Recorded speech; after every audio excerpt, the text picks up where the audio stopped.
What sort of behavior is an absolute red flag for you? Entitlement is the macro, but then the micro of that is like what comes from the sentiment of that jealousy, I suppose, right? Like I'm so off put by jealousy in myself as well. That's a red flag I find in myself. Like if I observe myself being jealous, I start to really criticize myself. And I was in an open relationship for quite a short period of time, 8 months or so, and it was a really interesting experiment, if nothing else. It was very beautiful, actually, very loving, and I don't want to diminish it saying it's an experiment, but like a very beautiful time to sort of get into and unpick jealousy as a trait that obviously we all have, and like something about someone you love. This is very personal, but here we are. Someone you love being like, oh, I slept with this person, and you're like, yeah, obviously, and that's completely within the remit of your relationship that you've agreed to.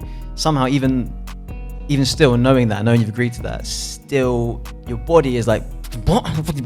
Like even though you've decided that, right? It's like my rule, and your body will still betray you. Like you said, your character will be like, you fucking, what have you done? Yeah, literally. And so it was a really interesting experiment to sort of sit with that and be like, oh, okay, so I can like internally, biologically feel the emotional, the chemical reaction of jealousy. I don't have to intellectually agree with that or like engage in that, and I can let that pass, and we can talk about that and you need someone who has the capacity to sort of let you childishly, selfishly be annoyed, even though you've agreed to this thing where you're sort of like, cool, so I feel annoyed that you said that, even though I know it's fine, I just still feel annoyed.